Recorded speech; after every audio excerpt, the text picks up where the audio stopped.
Welcome to Wannabe Clutter Free, formerly Wannabe Minimalist, the podcast for busy families who are tired of the chaos, fed up with being overwhelmed, and ready to enjoy life again. Each week, we talk about how to let go of the clutter so that you can focus on the things that actually matter. And it's not just physical clutter. We talk about the mental and emotional stuff too, because if it's holding you back, it's time to ditch it.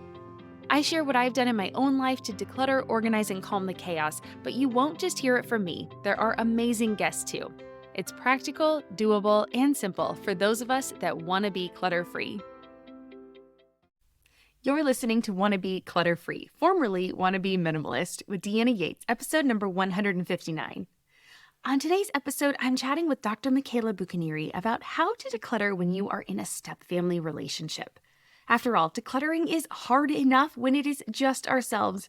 Add in the additional layer of emotion and, well, thankfully my guest is here to show us how she accomplished it and strengthened her relationships in her family. Well, hi there, my wannabe clutter-free friend. How are you doing? I just want to say a quick thank you for joining me for this episode today. If you're returning, well, welcome back to the show. And if you are new, I want you to know that I am super happy to have you. I hope you like what you hear and you come back for more. On today's show, I am covering a topic that I'm actually really surprised we haven't talked about specifically before. My guest reached out to me after listening to episode 151, where we talked about tackling emotional declutter and wanted to discuss decluttering in stepfamilies. For me, it was a no-brainer, and I knew I wanted to book her right away. After all, stepfamilies are prevalent in our communities.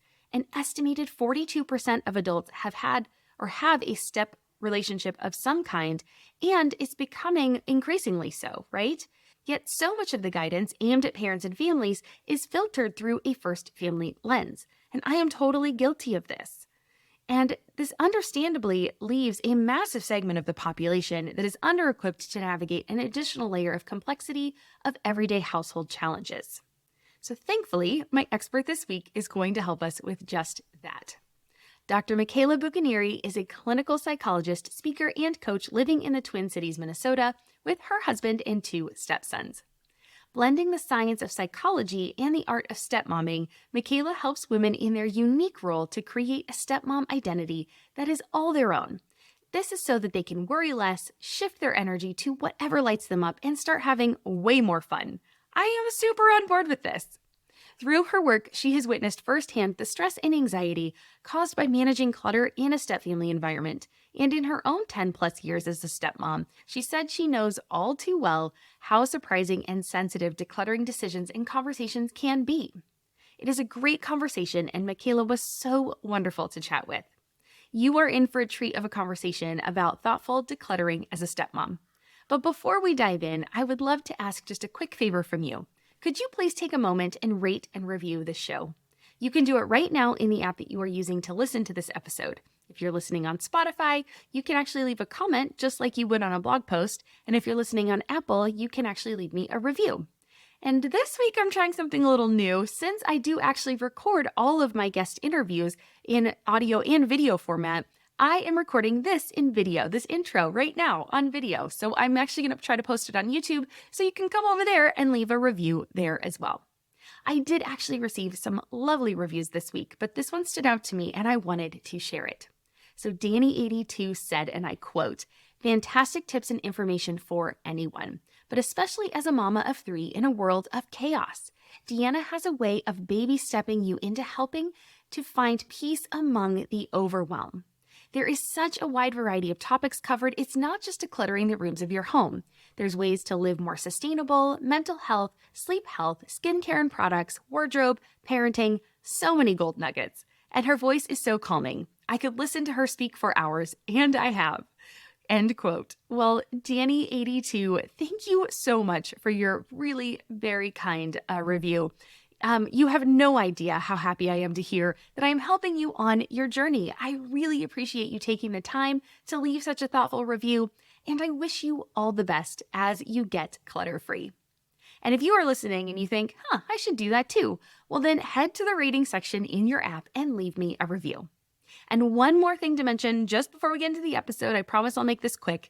If you want the show notes, head on over to wannabeclutterfree.com/159. Now, there you will get the info that we talk about today, including links to Michaela's website and all of her resources. Again, you can find it all at wannabeclutterfree.com/159. She also has a download that is made specifically for the listeners of today's show, so do make sure you head over to the show notes because you're not going to want to miss that. And now, let's get to our conversation. Well, hi, Michaela. Welcome to Wannabe Clutter Free. How you doing? I'm doing well. Thanks so much for having me, Deanna. I think our listeners are in for a treat today. We've been chatting a little bit prior to this episode, and I just had to hit record as quickly as possible because we were already having way too much fun. So this is going to be a good one. But before we hop in, tell us about yourself, how you help busy families, and then I'm excited to get into the topic because we are going to do a whole new spin I have never covered on the show before.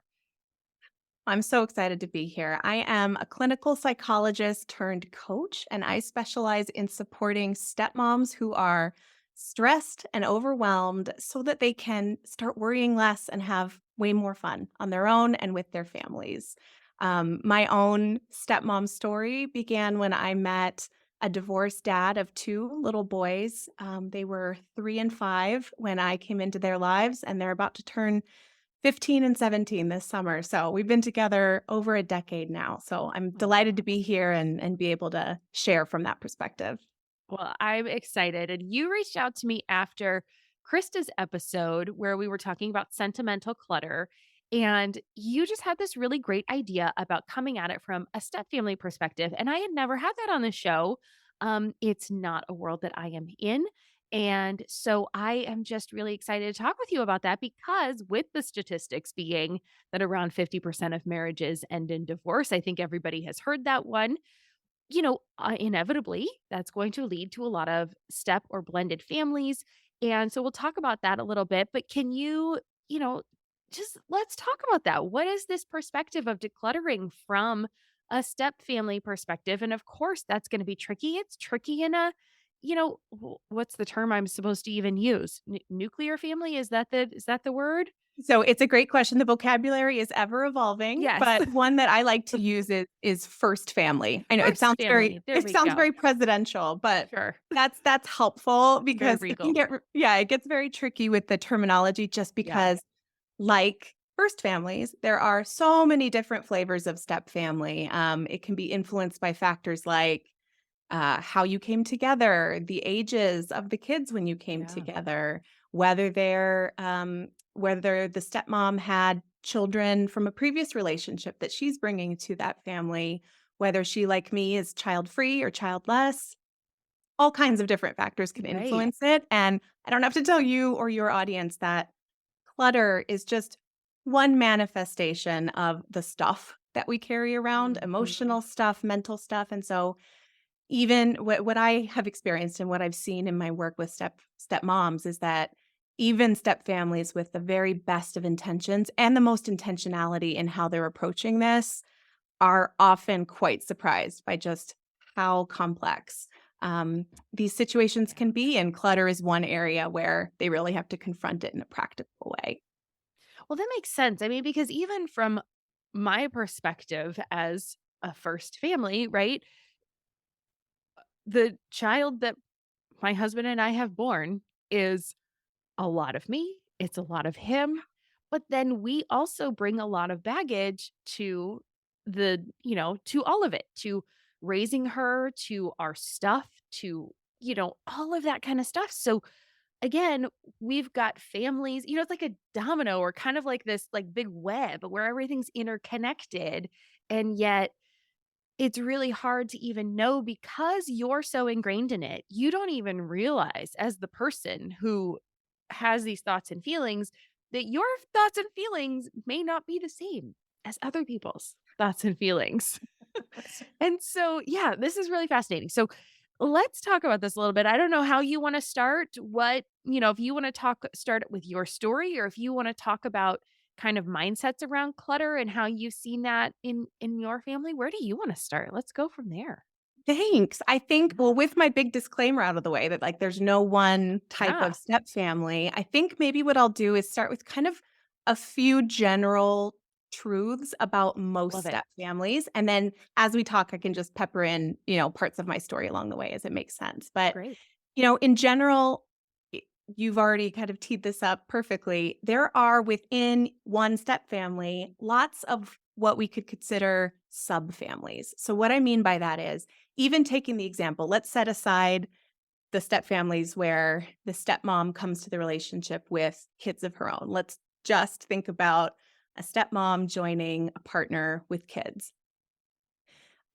In that case, just some of the subfamilies that we're dealing with here are that first family as they experienced it when they were together prior to the breakup of that relationship. There is the reality of that first family as it exists now on the other side of that rupture. There's the step family that's coming together in its own way and timing during that process.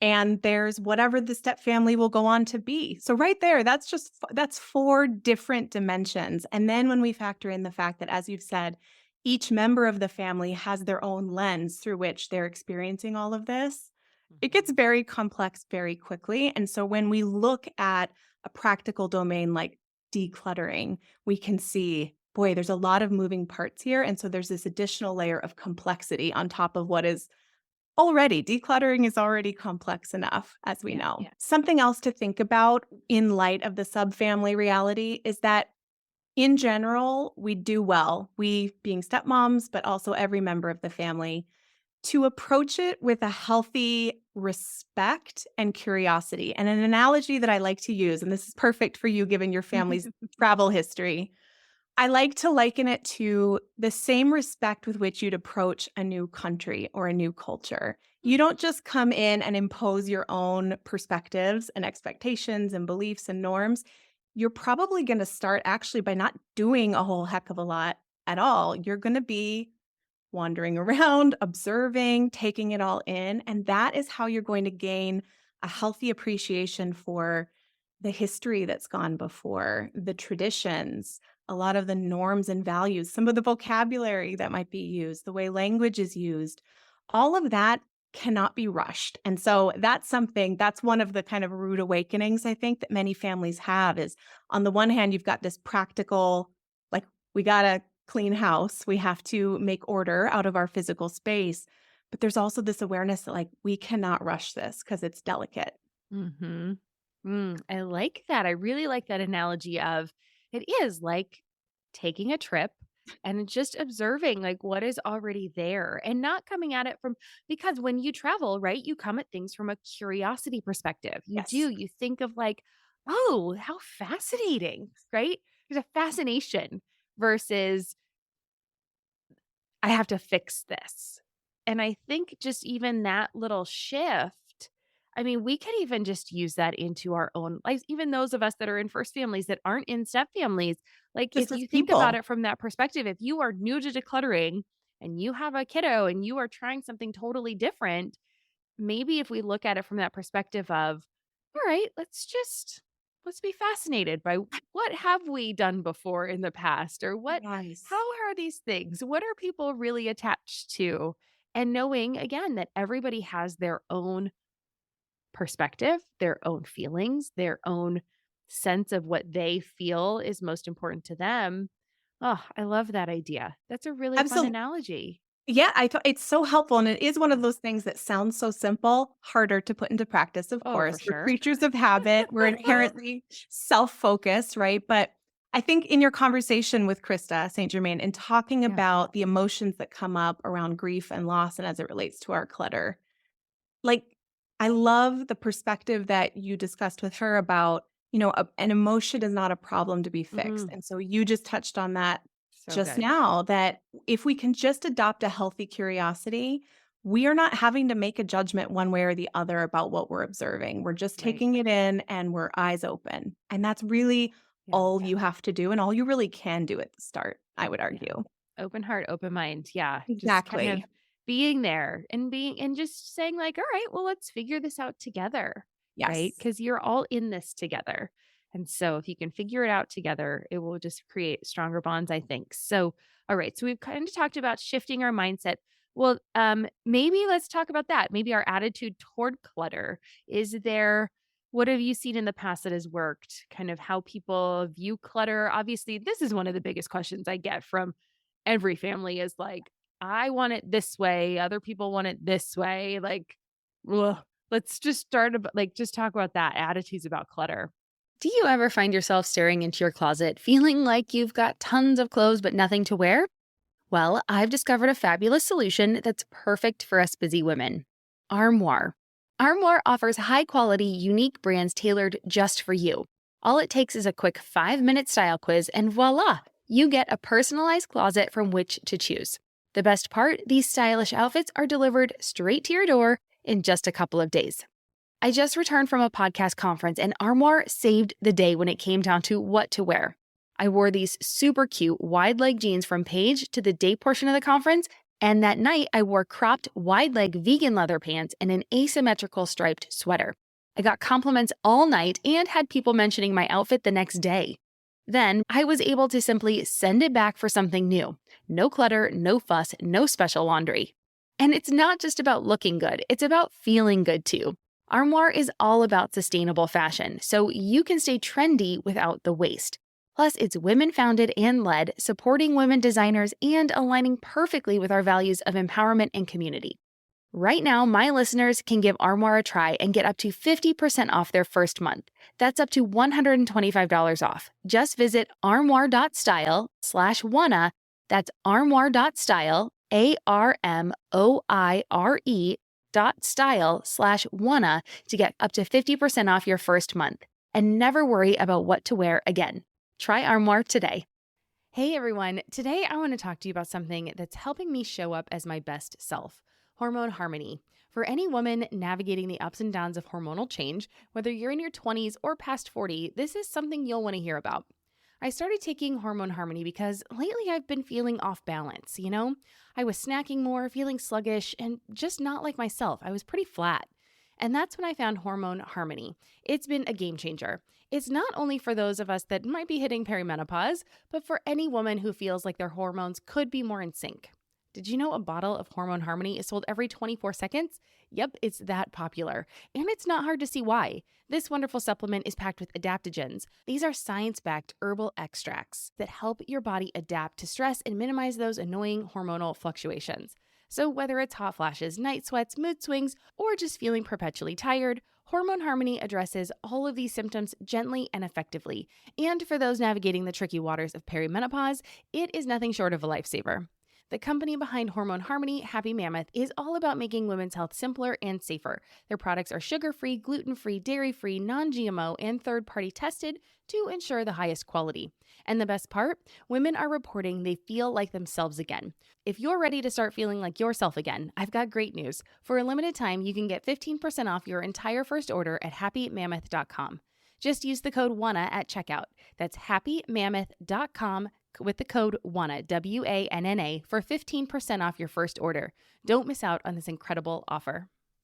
Totally. So I think just to again reiterate that with step families, there is this additional layer of complexity just by virtue of the sheer number of perspectives that are involved.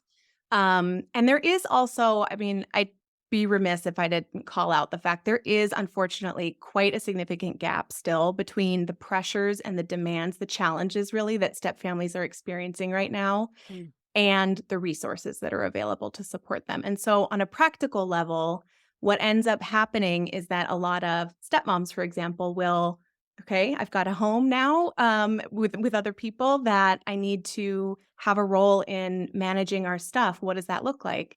And so she might plug into an excellent resource like your podcast and take what fits. But inevitably, there's going to be a point at which it's like, oh, but it feels trickier, or it feels like this feels really sensitive. What now? And so Mm. something that can be really helpful is remembering, first of all, that there is no set timeline that is correct here, just as you talk about so nicely all the time that there's no like one size fits all way to do decluttering as a Nope. family. Of course not. With step families, I would say even ratchet that up even a bit more and say, like, just be even gentler with yourself because things take time.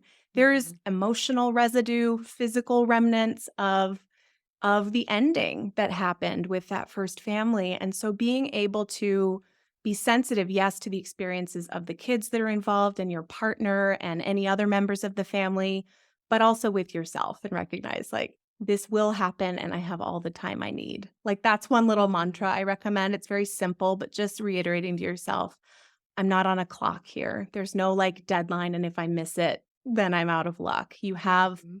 all the time you need. I really don't think you can ever go wrong by giving yourself a little extra time to do this.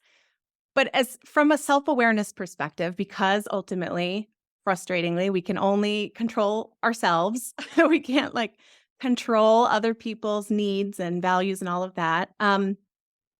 There was a humbling moment in my own story when I was coming together again, not having kids of my own, and then coming together with my partner and his kids, when I had to confront the uncomfortable reality that not all clutter was created equal in my eyes, specifically Hmm. my own clutter that I'd gotten very comfortable with for, I don't know, 30 years.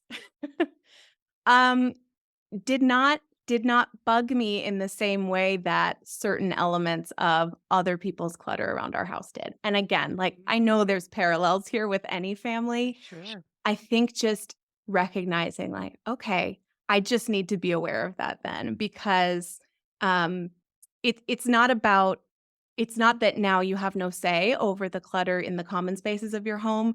If anything, I actually think it connects us all together in a meaningful way. It's like it's difficult for the members of my family to think about managing their clutter the same way it's difficult for me to think about parting with certain things. And so Mhm. just knowing that we all are going to have our own challenges with that and being okay with that.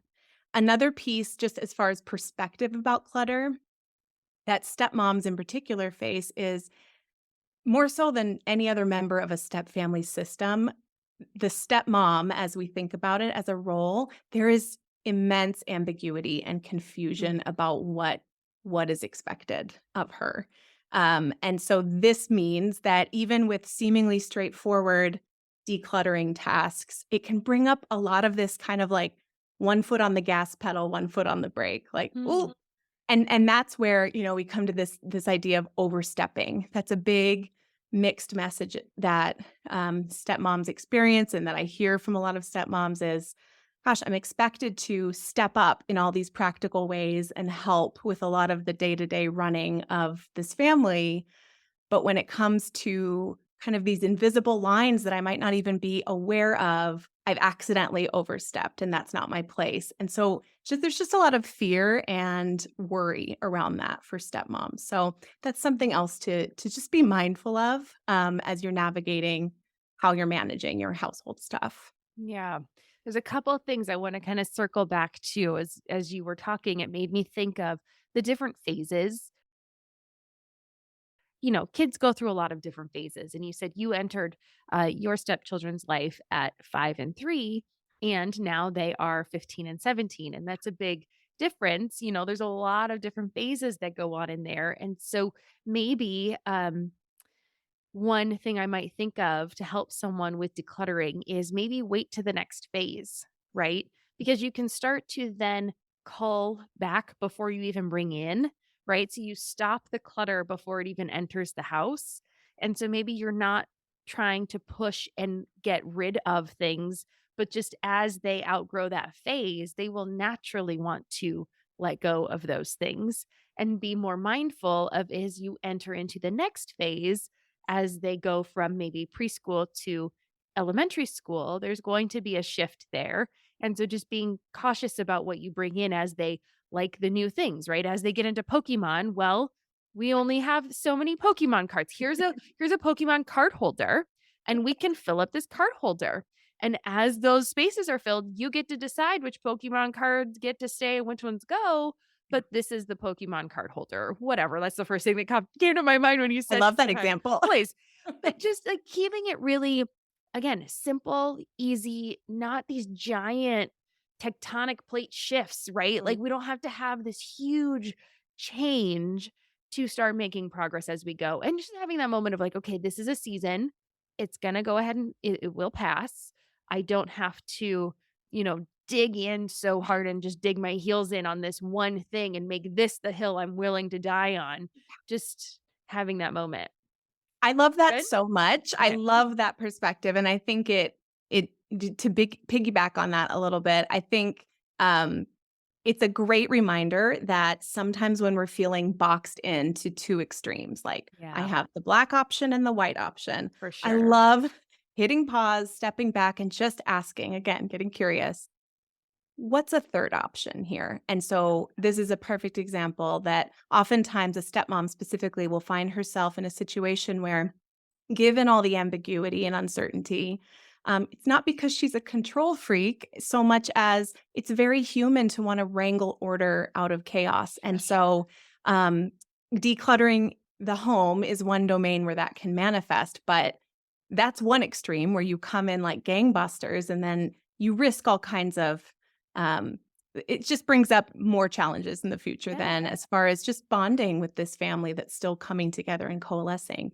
But then the other extreme is where she feels kind of like she's trapped in this museum of another family's stuff. Mm, And so I hear that a lot from stepmoms. Like, I don't see myself reflected in my home, and that doesn't feel good. interesting. And so remembering, like, there's a third option. And as far as the kids and phases, one specific challenge that comes up, I know, is around sentimental items that maybe the kids aren't yet developmentally in a place where they can make an informed decision about what happens with that. And Right, so right. a really simple fix would be for the parents, really for the kid's parent to take charge of putting those, corralling them together and putting them someplace safe so that then, as you say, when they're in a different season, when they are developmentally able to go through and enjoy those objects and decide what they want to do with them, then they're there. Yeah, I love that. And the other part I was going to come back to was the vulnerability part because I talk to, I tell moms all the time and I've seen it time and time again, right? Everybody resists decluttering until you start to deal with your own clutter, right?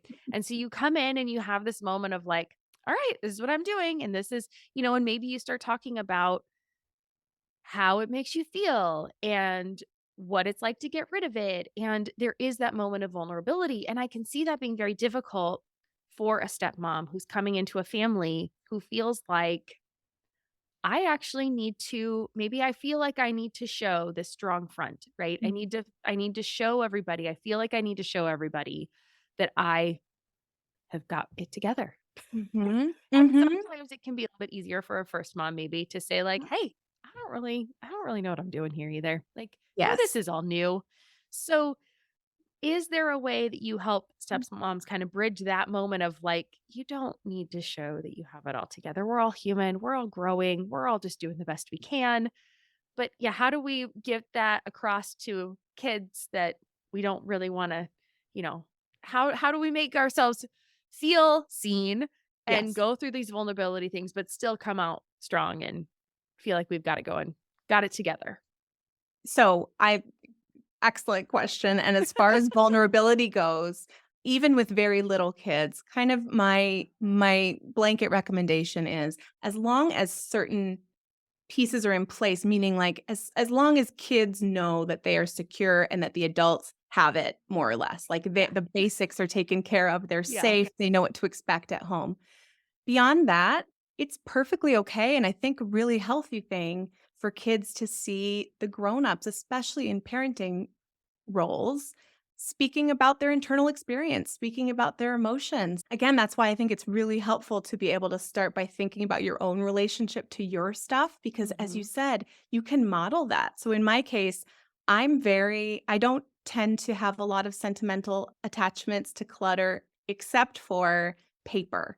Like sentimental paper. So notes I've Mhm. received or just little like clippings from different things. And so being able to share some of that as I'm going through my own stuff. I keep my own version of the Pokemon card holders. Like I have a small box, um, and I get to, keep sentimental pieces of paper in there, and being able to share about that a little bit as I'm going through my own stuff. Not only, again, helps convey we're all doing this together. This isn't a power over thing where I'm saying you have to clean up your mess. It's about us making sure that our home always is a space that we all feel good in and that everything here is here for a reason.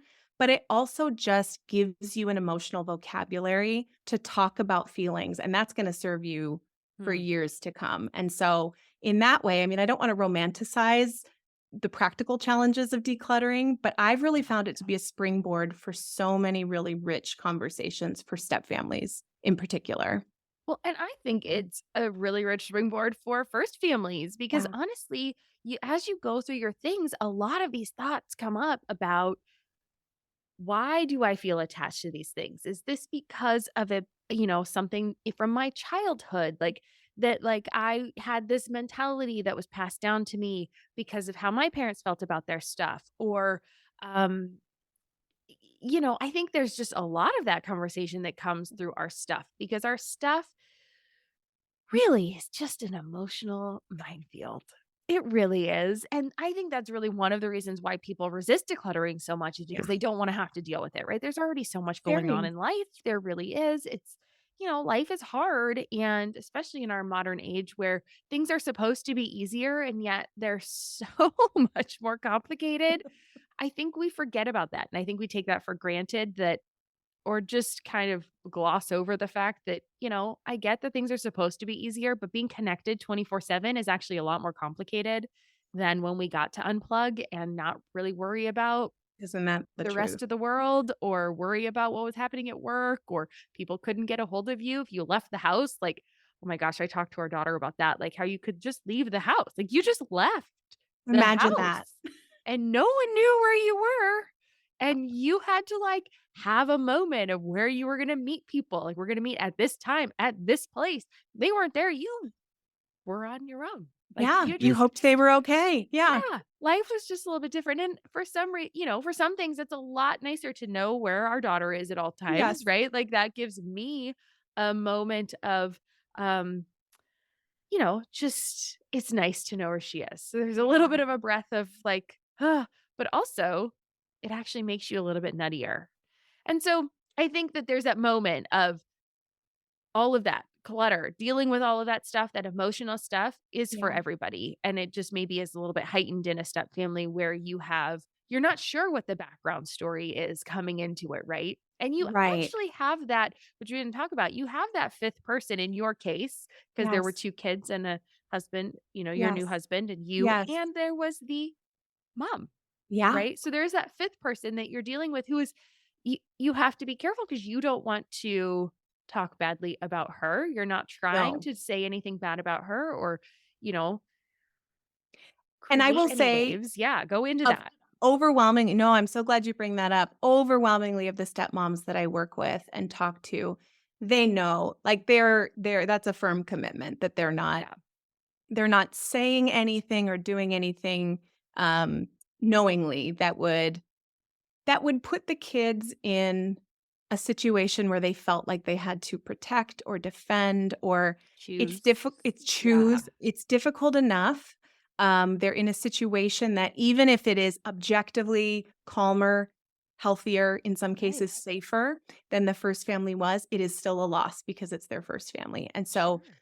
recognizing that and knowing that so, most stepmoms recognize that. What I think is not always on our radar is how the most mundane stuff in our homes connects back to that. So, Mm. two ways I've seen this play out with adults and then with the kids specifically. So, I strongly recommend that given the strong emotions attached to the stuff that's in our homes, that when a step family is first coming together, that the adults, really regardless of the ages of the kids, but for sure in our case where the kids were still pretty little, Mhm. I recommend that the adults be the ones that get on the same page of going through the home when they can in private and just doing that first really good sweep of what is here, and are there things maybe that belong at the other house, or things that need to be parted with, or any repairs that need to be made to the home, just because things can be so emotionally charged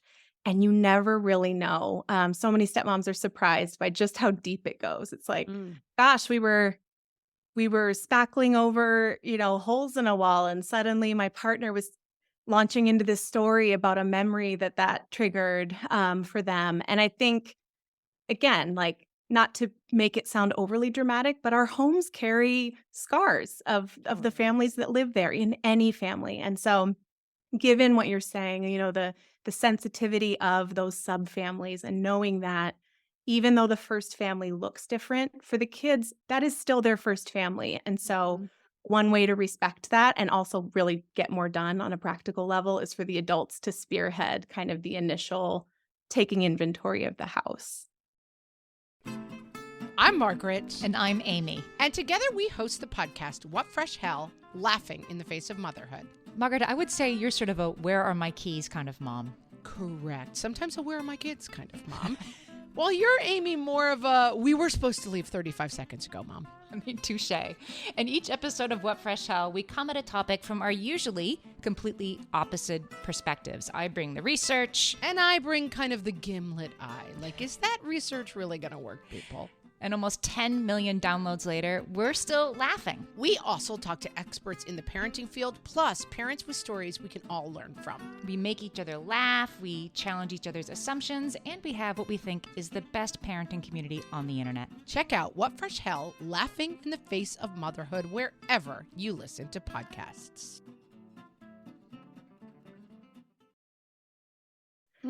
I love that. That's great. Because, yes, then you can have those more emotional conversations. You can talk about where there might be some pitfalls so you know what you're kind of getting into. I really, really like that.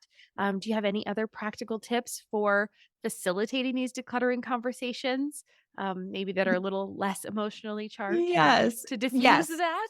So most of them are, in my experience, much less emotionally charged. Most of it is it's happening below the level of our awareness. And so, unfortunately, because of that, sometimes as adults, we treat kind of the kids clutter with less reverence or seriousness than Mm. we would if we were kids. And so I bring this up because, and again, it's not because anyone is intentionally trying to disrespect anyone, but a stepmom, for example, might decide, okay, well, one easy place I can start is throwing away the broken toys, or like the Legos that are left over from that one set that doesn't even, I'm just chucking it all in the trash. And isn't that a great way I can help my family today? Oh, No. oh.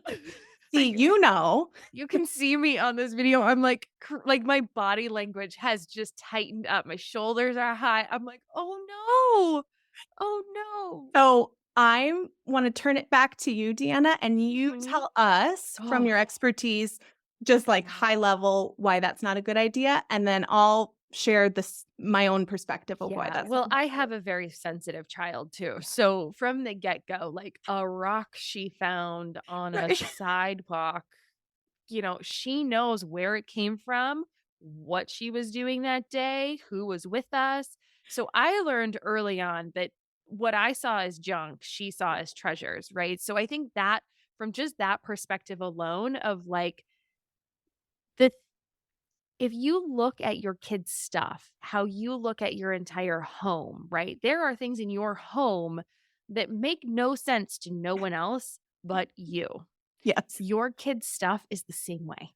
Like, that is their life because they don't have many things that they can be in charge of, right? They are not in charge of much in their life. They are not in charge of where they go on any given day. They're not in charge of what time they go to Yeah. bed. They're not in charge, sometimes not even of what they wear, right? And so we tell them all day long, here's what you're going to eat. Here's how you're going to brush your teeth. Here's what you're going to wear. Here's, it's time to get ready for bed. Da-na-na-na-na. And their stuff is that's what they control.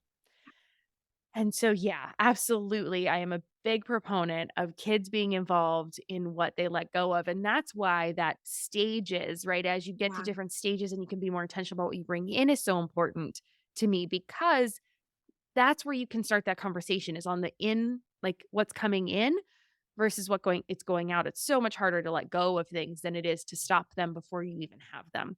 So Yes. that's where I'm coming from. I You have I at love it. it. Your turn.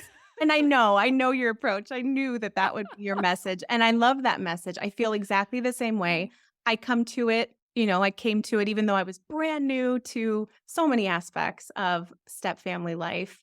I did come from my clinical psychology background and my background working with kids and in therapy. And so, fortunately, that served me well enough to be able to know better in that one specific way. So, a way that I've translated this for stepmoms that I work with is to say, not every, so A, just remembering we're not putting pressure on ourselves to get it done in a weekend. That is totally not realistic. It didn't Nope. happen overnight, right?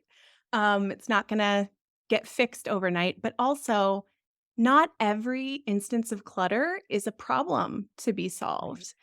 And so it sounds funny at first, but I encourage stepmoms to consider, especially early on, what what could I do with this clutter? What could we do with this clutter besides declutter it? And what that can reveal are some really creative opportunities for relationship building with your stepkids. And so, in my instance, um, my two stepsons at the time that I was first, we weren't all living together at this point, but I had moved closer to where they lived. We eased in gradually, but it gave me an opportunity to dip in, be part of some of their routines and rituals, and just for us to get to know each other in their space. And at the time, that I was first getting to know them, my younger stepson was really into, well, all things hockey, and that really hasn't changed, but at the time, like, one of his prized possessions were his hockey guys. So they're like, there's like a bucket of little plastic hockey players, and then there's this mat rink that you could lay out on the floor and make them. Okay. So he played thoroughly and actively with these hockey guys. And so some of them were mangled and broken. And this is an example where if I had come in and chucked some of them, I would have missed out on the opportunity to get down on the floor with him, play hockey guys, and ask him about all the different players and miss out on this. I have such a clear, sweet memory of him picking up one of the broken hockey guys and saying, well, this guy's injured, so he's on the bench, but he's going to be back next week. And he had like a whole narrative about it. And that's my point, is that play for kids is everything. It runs really deep. For sensitive kids in particular, it can really create this meaning in their world that might not exist outside of that or might not feel as safe. But for all kids, it is their domain, and it's something they can invite you into and use as a tool to teach you about themselves. And I would have missed out on all that richness if I just tried to chuck some of his toys. Right. My other stepson was really big into Legos. And while he loved, getting the set and creating the thing using the plan, where he really, like, what really lit him up was just going off script, going rogue and making his own creations. So you see, like, the pieces that didn't seem to go or fit were very much part of the tools he was using to make these creations. And in his case, his little brother was very outgoing, and so he was all too happy to play hockey guys with me. But my older stepson, at 5, was slower to open up, slower to warm. That's just his temperament. And so, as we were able to play Legos together, just side by side, like sometimes not even making eye contact, it became this tool where he could open up and talk to me and share. And because I was practicing curiosity, there was all of these insights that came from that. And that's a small example, but we miss out on so much. And that's especially powerful for stepmoms who so often feel like they're coming into this pre-existing culture, they're playing catch up. You can really learn a lot in these small moments centered around stuff that doesn't necessarily need to be decluttered just yet. Yeah. Well, and that's the other thing. All stuff is not stuff is stuff. Stuff is a tool, right? And if it is being used and people cherish it, it is not clutter, even if it's broken, right? It Totally. doesn't, what you find clutter, other people find treasures. And so yes, having that open mind of being like, okay, let's look at this and have conversations about it. And do you really want this? And I mean, still, even with our daughter, I mean, we do two pretty big declutter sessions every year. I'm lucky she has a summer birthday. It's practically just Oh. 6 months after Christmas, right? Like we got really lucky. It's like twice a year, just right on clockwork. So before those really big gift giving holidays, of like, okay, hey, are there things that you are willing to pass on or ready to pass on to other kids? Right? It's not this like, let's get rid of it. It's more of, "Hey, have you outgrown this?" Not taking a moment of like, "Are you done with this? Like this, let's trash this," Mm. because again, these are their things that they have, they've formed connections with them. There are emotions involved. And so, yeah, just having that moment of like, "Oh, tell me about this," right? So you could even take it from a perspective of like, "What's this thing? Tell me about this thing." And then Yes. they either tell you a story of like, "Oh, I used to play with that," or "Oh, that was from blah, blah, blah." And you'll be able to tell in their language and how they talk about something, whether they really like it and there's a connection still, or whether they're like, oh, that's so yesterday. That's so last year. Like I have a girl. Clearly, it's going to be a little bit different conversation than the boys, But probably. not always all that different. No, no. Totally.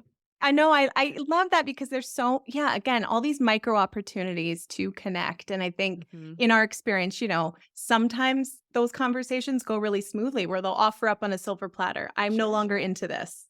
Please, let's give it to someone else. In which case you can use that to reinforce, like, yeah, you used to be really big into that, but these days I noticed you're super into this. And you can talk about that, or you can use it as a chance to reinforce what you know and love about them. Like, gosh, yeah, another kid would enjoy that. I love your heart for sharing with other kids. I love your natural generosity. If, on the other hand, it's not going as smoothly and they're like, you can pry this object out of my Little rigid hands. fist here. Exactly. You might have to dig a little deeper, but yeah, Yeah. you're still really into that, and that's because I know you care about this and whatever. But Sure. it's like I think of it as like wanting to wring out all the goodness out, like all the Mm, juice out of each one of these little interactions, even the sticky ones, because that's the stuff that you build a life and a family on, frankly. right. Oh, I love that sentiment right Mhm. there. That is the stuff you build a life and a family on. Just those moments of, yeah, just connecting, right? Mm. That's what it's all about, connecting, forming those connections, those relationships, and just being there for one another. And knowing that if you can get through some of these stickier situations, they will know that they can come to you, fall back on you when things get a little bit harder in their life. So, oh, Michaela, well, this has been wonderful. I'm so excited. Thank you for bringing this perspective to the Oh, it's my show pleasure. and just, I just love it. Yeah, we had never actually covered this topic. So I was really happy that you reached out. So awesome. It's my pleasure, and yeah, I mean, hopefully this illustrates for no matter who's listening that, at any time, there's the things that are true of most families, and then there's the things that's specifically true of your family. And so if you can zoom out and take what's helpful, from those big messages and then zoom in and decide what makes sense for you and your people, we'll all do Mm, better. so Yeah. good. All right. Well, where can people find you? I know they're going to want to reach out, and especially anybody in a step family is going to, want to know more information. So where can they find you? Yeah, I think to keep things simple, I'll go ahead and create a dedicated landing page on my site, and I'll round up all the resources so your audience can find everything there. So folks can go to theanxiousstepmom.com/wannabe, and it'll be there. Great. All right. Well, we will make sure we have the link in the show notes as well. So everyone can find it if they haven't, if they don't have time to write that down or can't remember it, no problem. We'll have it for you there. So just go on over to the show notes.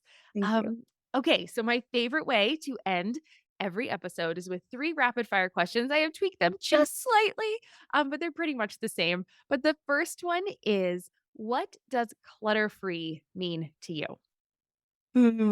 For me, it means freedom, specifically the freedom to shift focus away from managing our stuff Mm. and the ability to aim the full force of your attention and your beautiful brain at the people, the passions, the pursuits that light you up. I think that's clutter free. So good. So good. And number two, is there anything that we missed that you want to make sure people know, or anything we talked about today that you want to reiterate? And if people were just listening and got one thing to take away from this, what's something that you would want them to know? I think if you can focus on the feeling that your family has when they enter your home, so many other things will become easier. So often we get really stuck in a worry cycle of, am I making the right decisions? Like, how are my kids going to reflect on this when they're grown? So often we overlook the really obvious touch points of how does it feel when they cross the threshold to our home, and what kind of emotion, like what is the feeling they're going to remember of us and our home. And so if you can ensure, do what you can, that your home is a safe, soft place for everyone to land, everything else kind of becomes secondary to that. You're making a heart over here. It's so good. Love it. Oh my gosh, I love it. Yeah, just those things, right? The big things that we kind of do take for granted. We can get Yes. so caught up in the minutia of the little things. Just taking care of that one big thing really Yeah. can make such a big difference. So awesome. All right. Number 3, last one. What is making you happy right now or in this season of your life? Honestly, it's this business. It's getting to have conversations like this with you. I've worn so many different hats over the years, and I feel like now I'm in kind of my stepmom hype girl era, where it's really fun to be able to, my kids are, yeah, the kids are teenagers now, and so being able to look back through the rearview mirror with over a decade now of perspective on this, while still being in it, still learning and growing and trying this stuff out, it's just a really sweet time to be able to have these conversations, and talk about just the everyday stuff of life, but from this step family perspective. It's a total honor, and one that I did not expect. So fun. Well, Michaela, this has been a delight. Thank you so much for joining us and just being so open and honest and just cheerful and optimistic is the word, I guess. I don't know. Just this has been a wonderful conversation. So thanks for coming with us today. It's my pleasure. Thanks so much for having me. All right. Cheers. Wasn't that so good? I loved chatting with her and her gentle approach. I mean, so many of her tips work for all families, not just step relationships. And so I think that was really nice to be able to see it with both lenses. And I really appreciate her coming on the show and sharing her perspective with us. But now it is your turn. I would absolutely love to know what stood out to you the most today. Feel free to leave a comment on Instagram, or you can send me a DM over there. I am at Wannabe Clutter Free, all one word. And that is on all the social channels. So you can find me on Instagram or Facebook or Pinterest or wherever else I am these days. Or you can come over to the Wannabe Minimalist family group on Facebook and join in the conversation there. We would absolutely love to have you. And as always, thank you for joining me today. If you made it this far, just a reminder that I would be thrilled if you left a rating for this podcast, as well as a review on Apple Podcast, or a comment on Spotify, or on this one, even a comment on YouTube. Your reviews make my day, and it helps me be able to book more guests on the show for you to discover and learn from. And a special thanks again to Dr. Michaela Bucchianeri for joining us on the show today and for being so gracious with her advice. Remember, you can find out more about Michaela by heading over to wannabeclutterfree.com/159. Again, that's wannabeclutterfree.com/159, where she has put together a landing page just for listeners. So it's very specific to the information we talked about today. So make sure you head over there because you will not want to miss that. I hope you have a wonderful day, and I will see you back here next week for a solo show when I will be talking about carving out time for joy. As the saying goes, all work and no play makes Jack a very dull boy, and I think the same is true for decluttering in our homes. We need to have purpose for the work that we are putting in, and including fun and joy might be just the thing we are missing. So please come on over and check it out. And with that, I'm Deanna Yates, and you've been listening to Wannabe Clutter Free. I'll see you next week. Cheers.